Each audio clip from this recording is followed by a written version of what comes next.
Edition of Community Comment now comes your way. Here is your host, Craig Warmbold. Well, thank you very much and good afternoon. Welcome to Community Comment. On Community Comment today, we are continuing our look at an event that is coming up in Fond du Lac this Saturday. It's going to be video streamed here on AM 1430 WBEV. And just realized that my microphone probably needs to be jacked up a little bit. Yeah, mic 1 and 2. You might as well throw 3 and 4 up as well. I don't think they're turned on, so it won't cause any issues. So, with apologies for that, here we are, AM 1430 WBEV, an early edition of Community Comment. Oh, I'm turning up the wrong one. It should have been those. I think that was right. Live radio here, folks. Sometimes it always doesn't go as smoothly as planned. Why don't we take a break and we'll be back here in just a minute. Play the feud with double.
And welcome to Community Comment. Our guests on Community Comment today are into talking about an event that we've been previewing over several programs here on WBEV.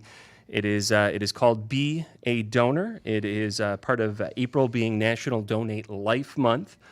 We have joining us here in the studio, the Daily Dodge television studio, incidentally. We are video streaming today. Joining us here in the studio, we have got Paul Osterholm. Paul, thank you very much for joining us today. Oh, you're welcome, Craig. Thank you for having me. Really appreciate it. And joining us by video conferencing link is the author of a book called Because of Organ Donation. I want to welcome into the conversation Brenda Cortez. Thank you so much for joining us today, Brenda. All right, and we do want to invite our listeners to check us out online, again at dailydodge.com. We're under the video tab. You can watch the live stream of today's Community Comment program. We also invite you on Saturday to catch the live stream of the Be a Donor event, of which our guests are a big part of that. It has been spurred by a gentleman I had a conversation with here last week, Eric Warnke, a young man from Waupun who is going through kidney dialysis right now and could certainly benefit from a kidney. Paul, set the stage for us if you could on this. Sure. So Saturday at Thelma Center of the Arts, downtown Fond du Lac, Sheboygan Street. The event will start at 10 a.m. and go through till 12 p.m. We have a series of guest speakers that will be sharing their journeys, their stories of organ donations, being recipient of life-saving organs, as well as family members sharing their journeys. We have representatives from UW-Madison Health, organ tissue, as well as the hospital, and we have representatives from Freighter. They'll be there to be able to answer questions and provide you facts versus fictions of what it's all about, being an organ donor and, more importantly, an organ recipient. We're very excited with Karma being our media host and streaming this. So thank you to the radio station. Thank you to Craig for organizing all this. Eric's mom, Michelle, lives and works here in Beaver Dam, and she's behind the scene is nonstop. She is the one that arranged these opportunities for us. And what we're trying to do is not only share with everyone attending, but more importantly, to help Eric find a kidney. 22 years old, he's a senior at Marian University, graduating in May. And I tell you, this is a time, I'm an organ donor, I'm a kidney donor. I donated October 10th, 2018. My recipient and I were at Campbellsport Public Library last night presenting and donating a book to the library. And it was a wonderful turnout, great questions from people that attended. And the month of April, Donate Life Month. It's very special to us. Brenda will be there. She's the book author, Because of Organ Donation. Because of Organ Donation, that's how I met Brenda, dear, dear friend. She'll be sharing with you her journey. She's a kidney donor, as well as the book that she authored. Inside the book, Because of Organ Donation, are 25 stories from donors, recipients, and family members who've lost loved ones and decided to donate their loved ones' organs to save others' lives. Throughout the United States, there's over 95,000 individuals waiting for life-saving organs. We have Miranda Abbott's that will be sharing her story of being a kidney donor. She was in the audience at an academic symposium at Marian University campus, and she was so inspired that she went ahead and donated to a complete stranger. And now they're best friends. Her kidney flew out to Boston, and Travis and her have a very unique, special relationship. We'll have Molly Walters. She's a double lung recipient. She'll be there. She was born with cystic fibrosis, and she has a whole new outlook on life. And she has a whole new life because of the double lung transplant. We'll have my recipient, Nicole, sharing her story. Of course, then we'll have Eric. We have a special MC guest, and that is the Dodge County Sheriff. Sheriff Schmidt, we thank you so much for agreeing to keep us all on track. And you just never know who is experiencing a need for an organ or who wants to find out more about how you can give life, how you can save life by just a simple gesture. I was blessed as well as going back to 2003, bethematch.org. I was donating blood, and I checked the box, Be the Match, and my bone marrow. I donated my bone marrow 2003 at Freighter, and that went to a young lady in Barcelona, Spain. So this has been a great journey of passionate individuals saying, yes, we only need one kidney to live, and there's so many people out there that are in need of a kidney. Over 1,200 Wisconsinites are in need of a kidney. And every day, unfortunately, 13 people die every day waiting for a life-saving organ. Think about it. Talk to your family members. Heaven doesn't need your organs. You can leave them out here on earth to make a true difference. And we are now going to try to bring Brenda Cortez here into the conversation. Apologies for some technical difficulties that we had here earlier on the program. Brenda, how are you doing today? Brenda may not be able to hear us then, so maybe we'll go ahead and ask that again. Brenda, how are you today? Oh, hi. Sorry, I couldn't hear it all. I'm great. How are you? Good, good. Good.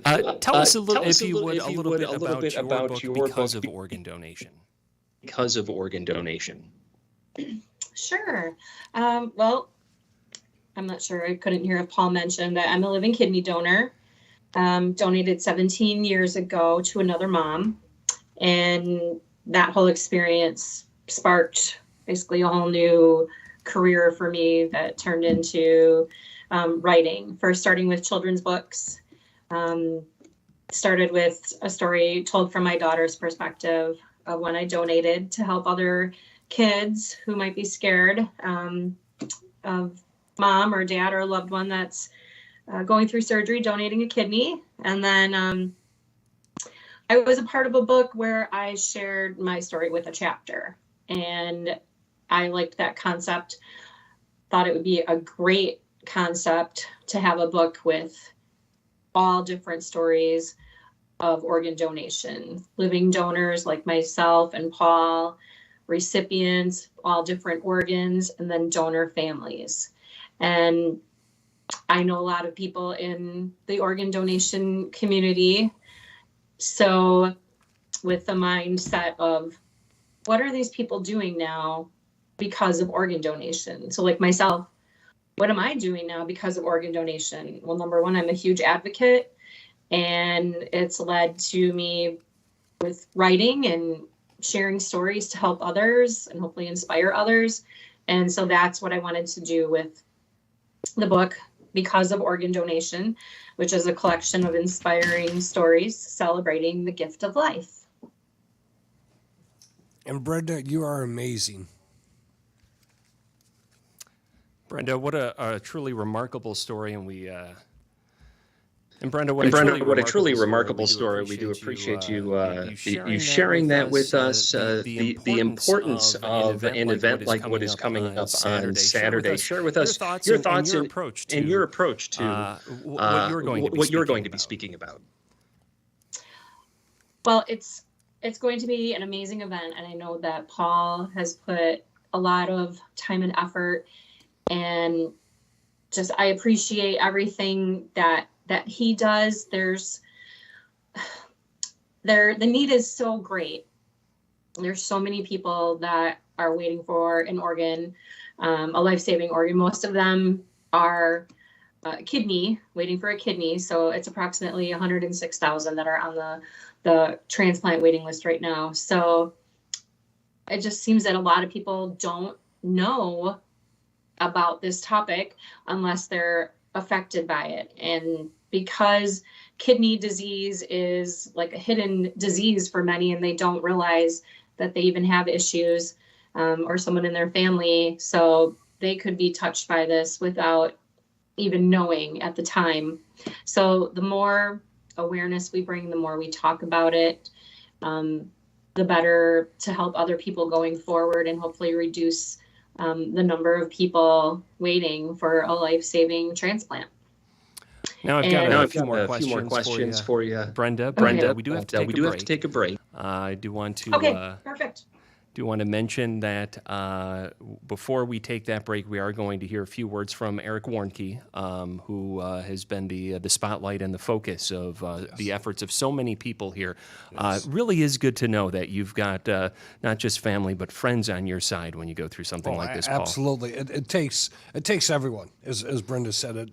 There's a community of donors and recipients and their families. Mm-hmm. And certainly, also before we take this break, we do want to mention the importance of becoming an organ donor yourself, either going to the DMV and checking that box or turning to a loved one and tell them, if something happens to me, I would like my organs to be donated. Absolutely. And there's only 59% of the Wisconsin driver's license has the little orange sticker. Well, donate life. Let's get that to 100%. We can Paul. do better. We can do better. Absolutely. You're exactly right. So here now a clip from Eric Warnke from our conversation last week here on Community Comment. Suddenly we're introduced to this world of, as you were, of opportunities that. Suddenly we're introduced to this world of, as you were, of opportunities that there are for giving, and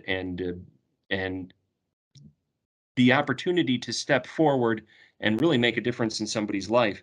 Uh, Not everybody's a match, though. Correct.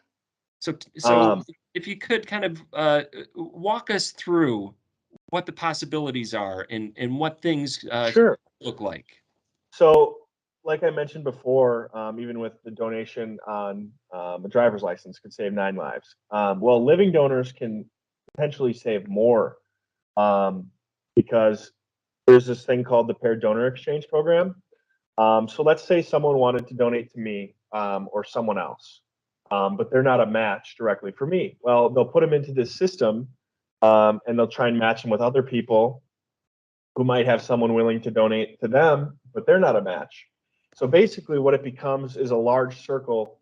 So A will donate to B, B will donate to C, and all these people will kind of exchange donors, I guess you could say. And long story short, all it takes is one person to complete the chain, potentially, and 12 people could have new kidneys just because one person was willing to donate. And I'm a strong proponent for the paired donor exchange program, because even if that person only wants to donate to me, but they're not a match, and then maybe they're like, okay, I still want to donate because I feel like this is what I'm meant to do, they can still give a kidney to someone else that they've never met before and save their life. And that could potentially save someone else's life down the line with that paired donor exchange program. And eventually, maybe even that could get back to me, in that if that chain is set up the right way, in terms of maybe there's a match for me as well. So one person can save almost a large number of lives just by donating to someone they've never met before. And that could even get back to me and save my life.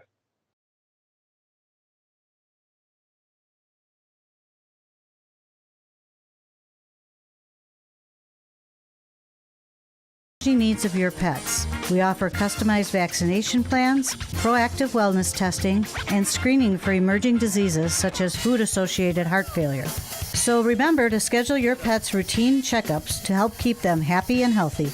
At Willow Pet Hospital in Beaver Dam, we offer a wide range of services from wellness to sick pet care. When you're looking for the best medical care and treatment for your pet, be sure to call Willow Pet Hospital in Beaver Dam at 885-4148. You can find us online at willowpethospital.com. Call today to schedule your appointment.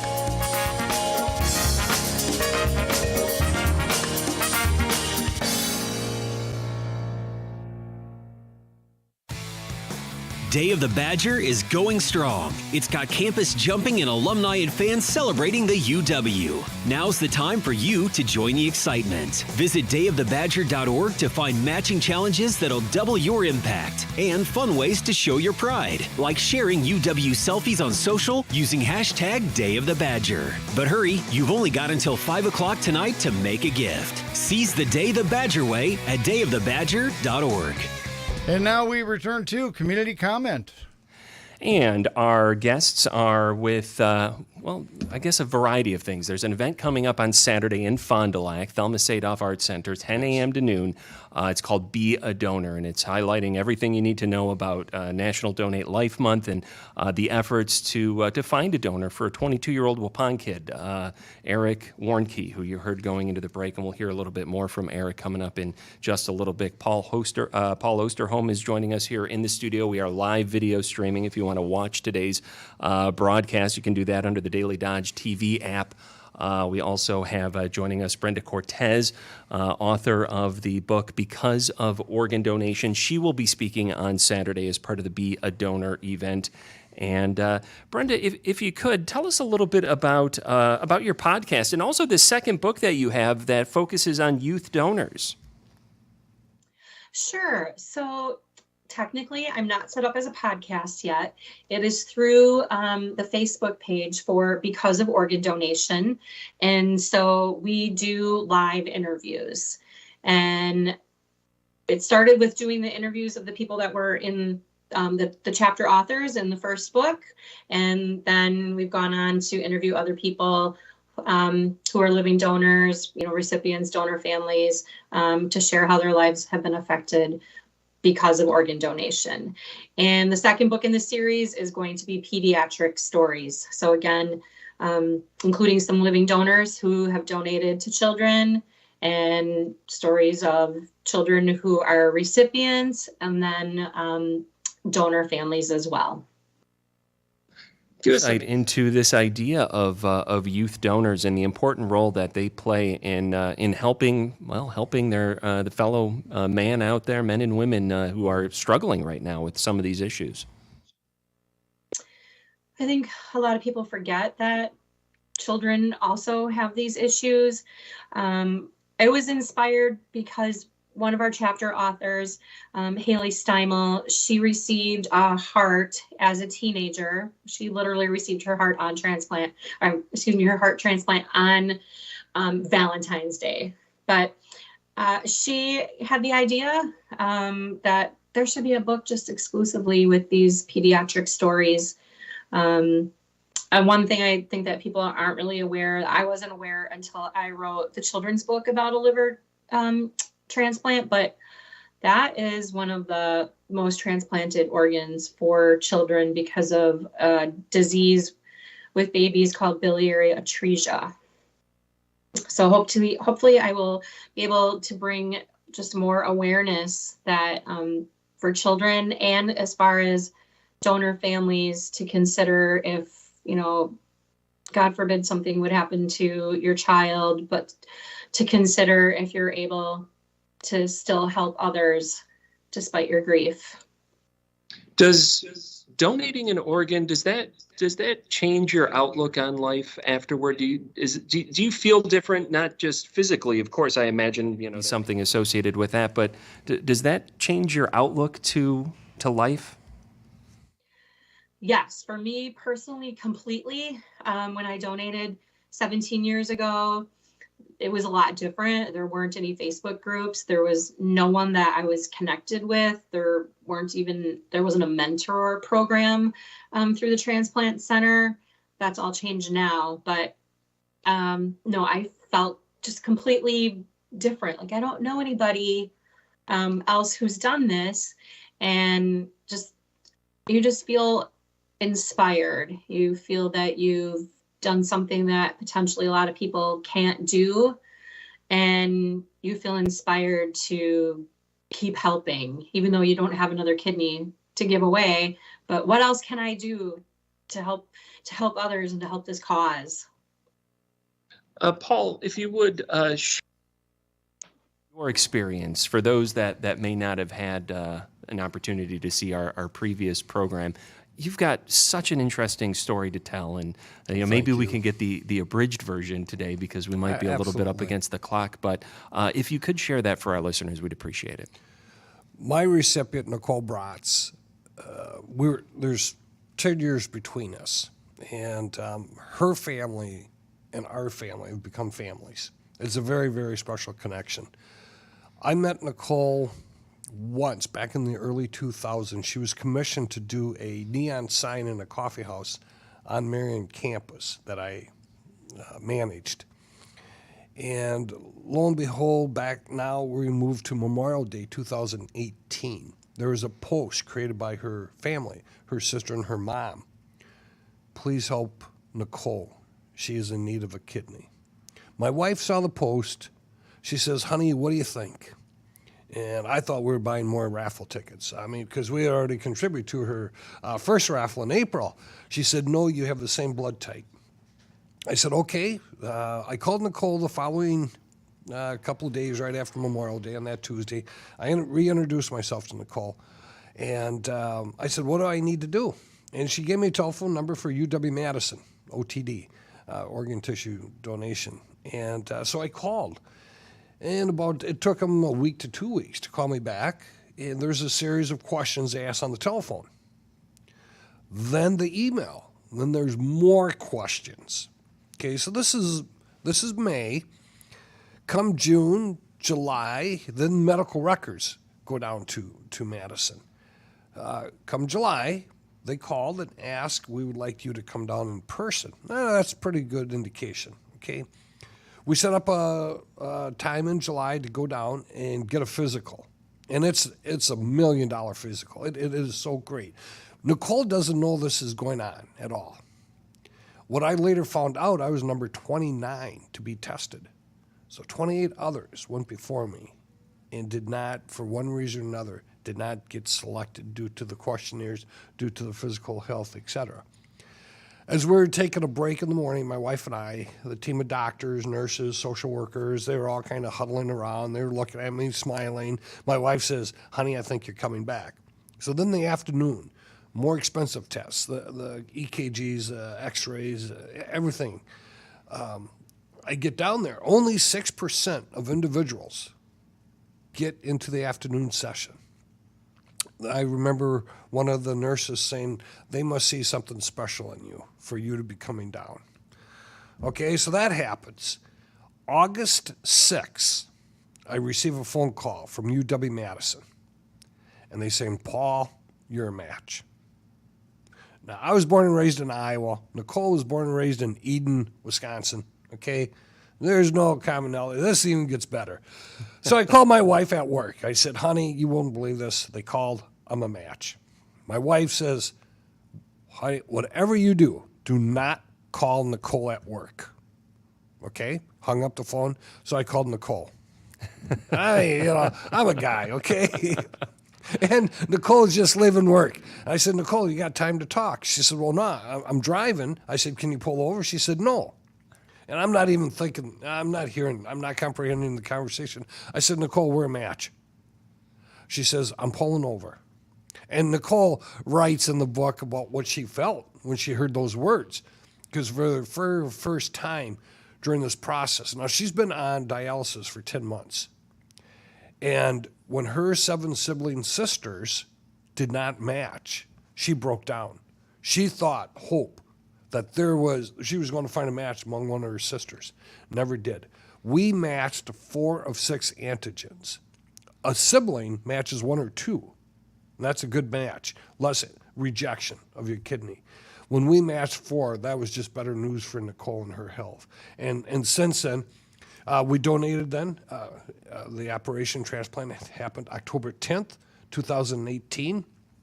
I was given dates to pick and choose. So it's always on the donor schedule. And you got to bring in family now. You got to start talking about family. We had our first granddaughter on the way. Oh. Our first granddaughter was born 5 days after I got home. Wow. Yes, so I was up on the maternity in a wheelchair, and they had to set Oakley on my lap. Aww. That is so precious. So there's a picture in the book. I'm sure you'd want somebody to do the same thing Absolutely. for Oakley. Absolutely. And so the October 10th, the 10 gets really, we talk about it, biblical references. The 10 means angels. And throughout this process, I chose on a Wednesday, October 10th, not knowing what Nicole is going to share with me, but Wednesday I'd be home on Friday because the Iowa Hawkeyes are playing football Saturday, homecoming, Indiana, and it's the game of the week on the Big Ten Network, okay? Sure. So I got to be home, selfishly. And when I told Nicole and shared with her October 10th, there was dead silence. Well, that was her late dad's birthday. Wow. He passed away when she was 21. Oh. Her mom gave Nicole a briefcase that her dad had when she opened up a design graphic business, Nicole's Sign Work in Fond du Lac. The combination to the briefcase was 1010. Wow. As we're talking about operations, I go in first at 8:10. Her schedule operation was 10:10 that morning. And it gets, to me, that was God saying, relax, I have this all under control. When I found out on August 6th that I was a match, I went outside, I took sunset pictures, and Brenda, this is one of the sunsets, the cover of the book.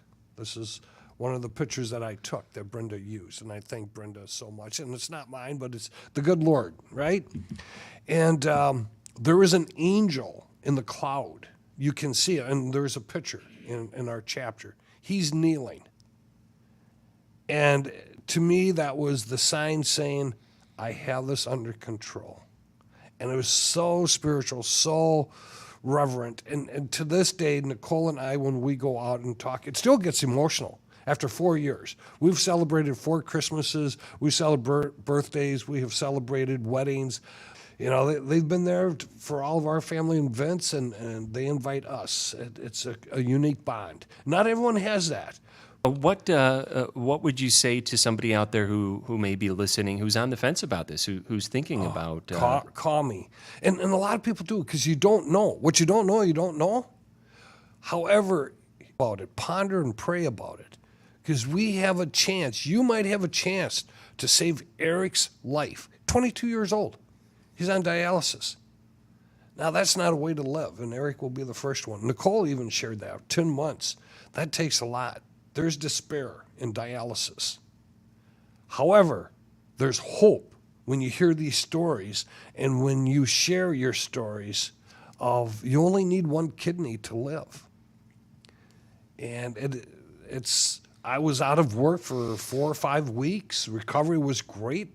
I slowed down a little bit. I couldn't do laundry. I couldn't do dishes. Gosh darn it. Walking a little slow like Uncle Joel, Petticoat Junction, you know. But it was so well worth it. I would do it again if I had another kidney. Do we know Eric? If it was a rare blood type. Yeah. And for Nicole, being O positive, I'm O positive. Yeah. That is a 6-year wait to get an O positive $1,000. Are you selling this? No. I mean, seriously. And then they separate us. And you start scratching your head, the questions they ask. But they want to make sure you're of good mind, good heart to do this. You always have the opportunity to say no. Anytime in this process, right up until surgery, you can say no. Excuse me. And the donor is always in control. Your help. It didn't cost me. It cost us gas money from Fond du Lac to Madison. That's the only cost out of our pocket. So it's not finances, but you're providing life. And Nicole is just absolutely doing great. She has her life back. She went downhill skiing for the first time since she was 20, and all she could do is just think of, wow, I have this kidney. And I'm able to do that because of Paul. And I mean, that's touching. And it's just, she has a second birthday. Anytime you receive an organ, you have a new birthday, kidney. So she has 2 birthdays. We celebrate both birthdays. We celebrate the Christmas. We just go on and on. What are what's the age range to donate a living kidney? Brenda might be able to answer that, but you can donate 10, 12, 13 years old. You got to be all the way to your 80s, 90s. If you're in good health and the kidney is functioning, there's really not an age limit, but the healthcare people will certainly give you that age range. Yeah, I imagine that's got to be complicated for maybe people to block off that much time out of work, out of life. But more and more companies are recognizing, and they're passing laws you can't be discriminated against. You can take family medical leave. You can take your sick time. A lot of companies really rally and support you with this decision.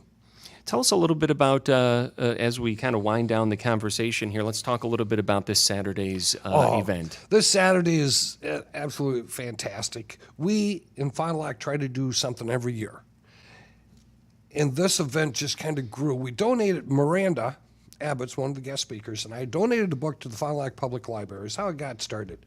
Good friend of mine, John Mark, the director of the public library. A few years ago, we did a little talk downstairs. There was a couple other different organ donors, recipients to share our story. We donated the book, and I asked John, they still had COVID protocols, and I'm thinking, well, there's going to be more people at this time. And John Mark said, have you thought about Thelma? And Thelma has been great to work with. We have that whole building, 3rd floor, the great hall room sits over 200 some people, 250, I think. Doors open at 9. Get early, get a seat. As we started thinking about, more people came to us and said, we would like to be part of this. I've yet to meet Eric in person. I've only met his mom, but I feel like I've known Eric my whole life. His mom is amazing, and so it's a special. But we connected because of a mutual friend, Amanda Kimmel, when she was a student at Marion. And Amanda told Michelle, you have to meet Paul. And it took probably 3 or 4 weeks. We only have one chance at life. Tomorrow is never guaranteed. We will, without a doubt in my mind, save Eric's life. To hear these stories from family members, recipient, donors, it provides hope, it provides inspiration. And that's what we're here for, to be kind, to share our smiles, to share our blessings with others.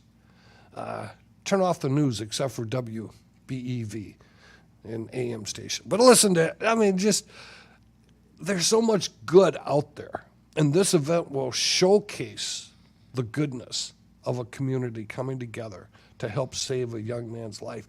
And Brenda's case in point, I have messaged individuals, private message individuals, their little 2-year-old daughter is looking for a kidney.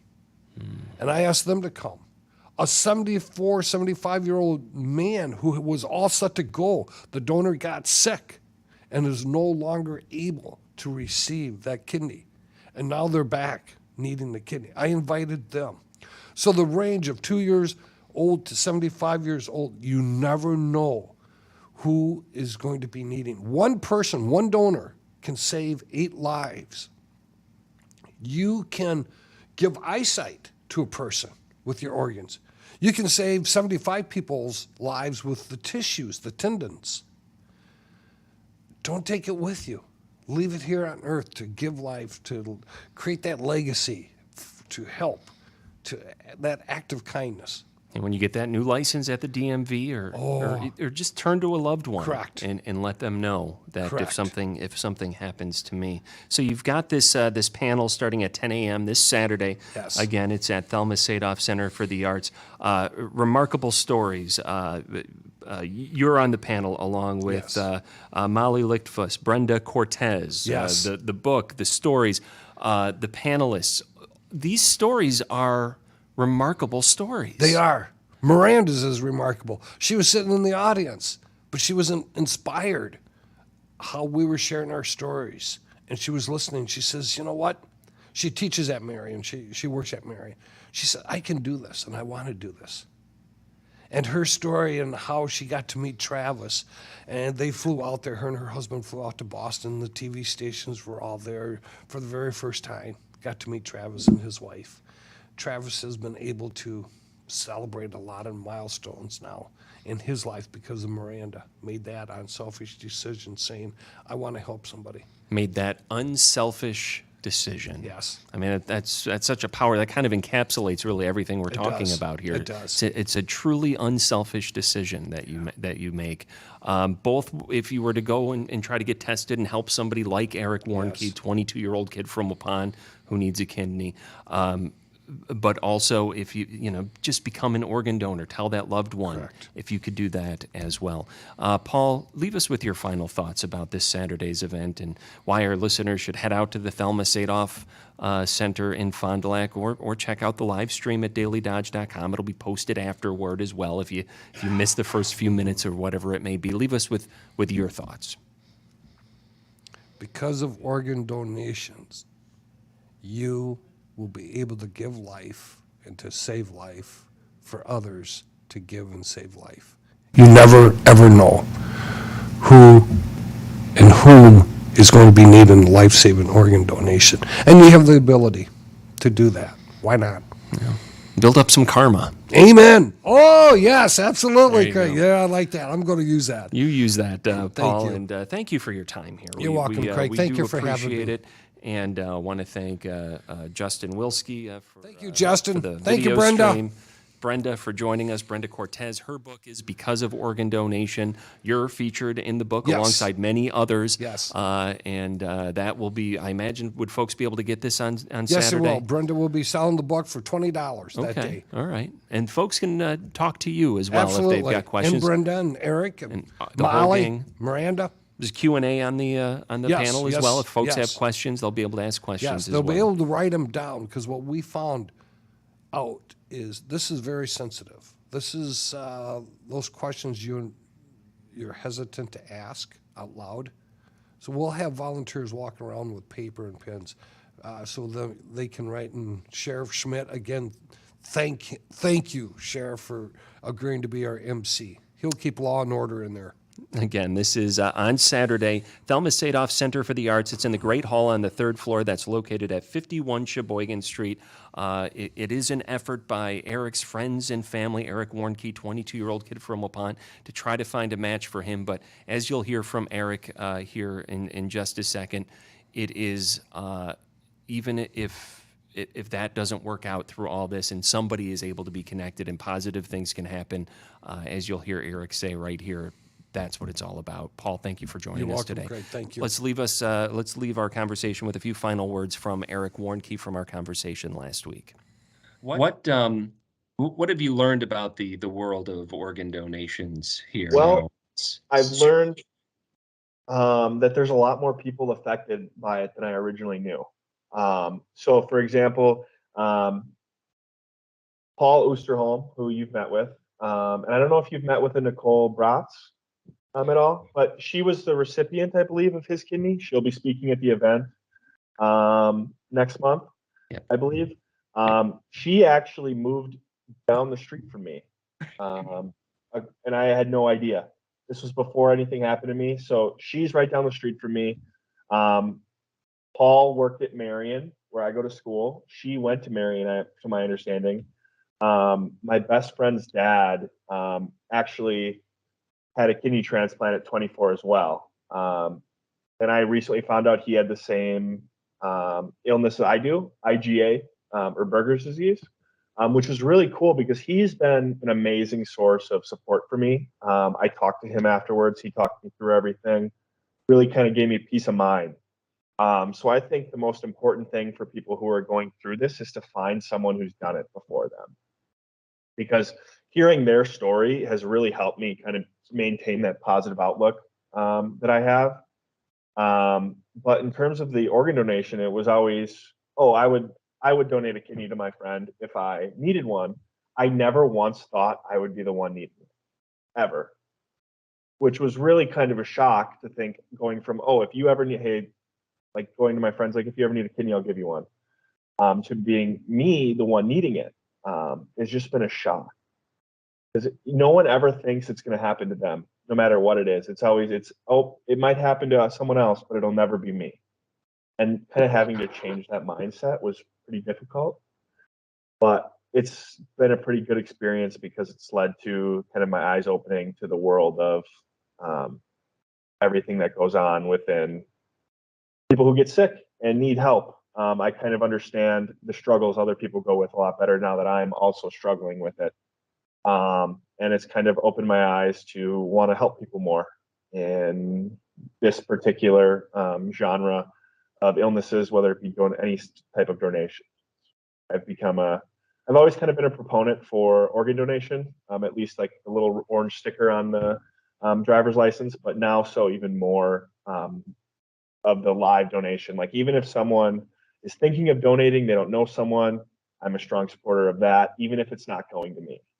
Because as someone who's gone through being on dialysis and all that, I wouldn't wish that upon anyone. And if anyone's willing to donate, I strongly support that, even if it doesn't go to me.